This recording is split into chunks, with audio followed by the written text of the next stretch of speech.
افرادات کی تقسیم ہوگی، میں اس سے پہلے مناسب سمجھتا ہوں کہ ہمارے حضرت مولانا قاری محمد نصیر الدین خان صاحب اپنے کچھ تاثرات کا اظہار فرمائیں تو یہ ہمارے لیے یقیناً حوصلہ افزائی کا باعث ہوگا۔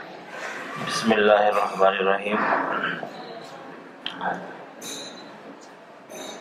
محترم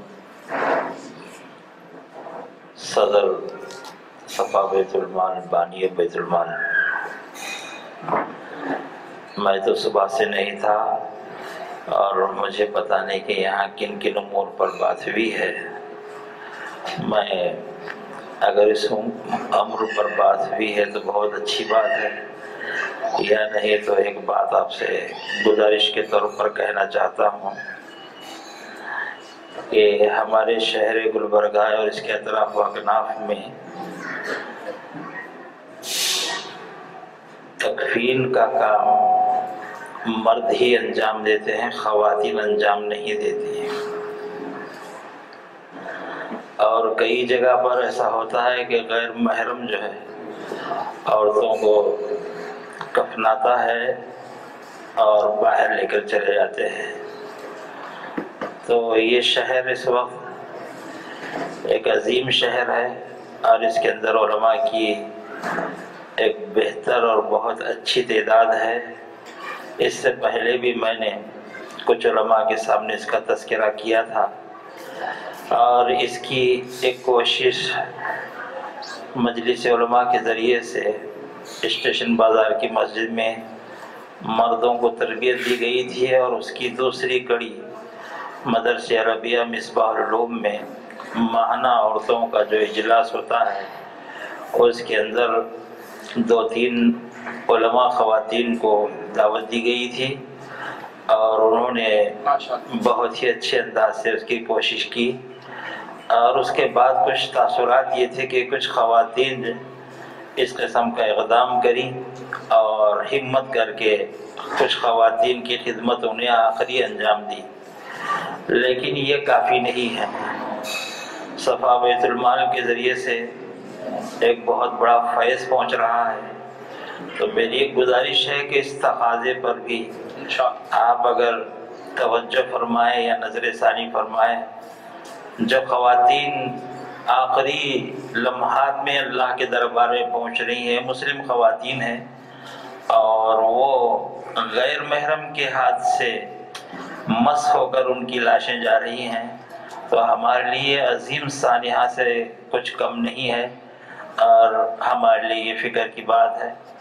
میں دل کی گہرائی سے حضرت مولانا غیاث احمد صاحب رشادی زید مجدہم، اللہ نے طالب علم کے دور سے ہی آپ کے اندر مختلف خصوصیات رکھے ہیں کہ آپ خلق خدمت کے اس جذبے کے ساتھ اس وقت تنہا اٹھے، اور اللہ کی مدد آپ کے ساتھ ہے، اور ملک کے خطے خطے میں یہ فیض پہنچ رہا ہے۔ اللہ تعالیٰ نظر بد سے محفوظ فرمائے، آپ کے فیض کو عام و تام فرمائے۔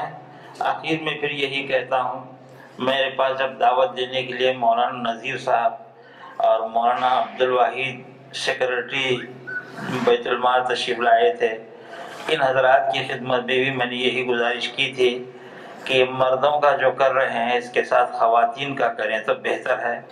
تو مولانا نذیر صاحب رشادی زید مجدہم نے مجھے اطمینان دلایا تھا کہ اب یہ ہو رہا ہے، ہونے دیجئے، انشاءاللہ اس کے بعد ہم اس کی بھی کوشش کریں گے۔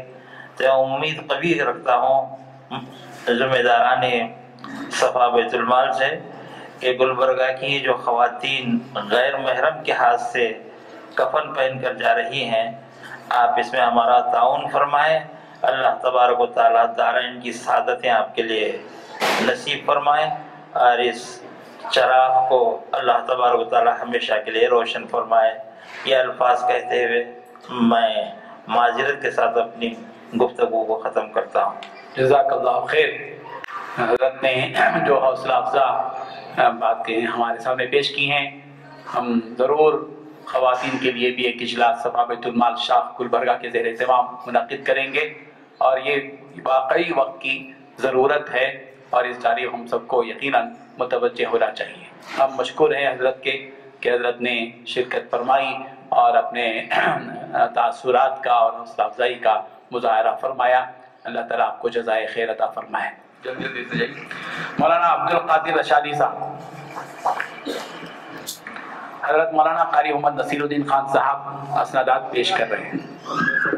حافظ میر عامر علی خان صاحب، حافظ نیر عالم صاحب. ایک مقامی لوگ ٹھہر جائیں تو پتہ چلے گا کہ کون ہے وہ. حافظ نیر عالم صاحب، قاری محمد سلیم صاحب فرق آباد، حافظ محمد خواجہ صاحب، مولانا عبد الواحد رشادی صاحب اسنادات تقسیم فرمائیں. مولانا شریف صاحب کالوی صاحب گلبرگہ، محمد حسین صاحب بھٹکلی،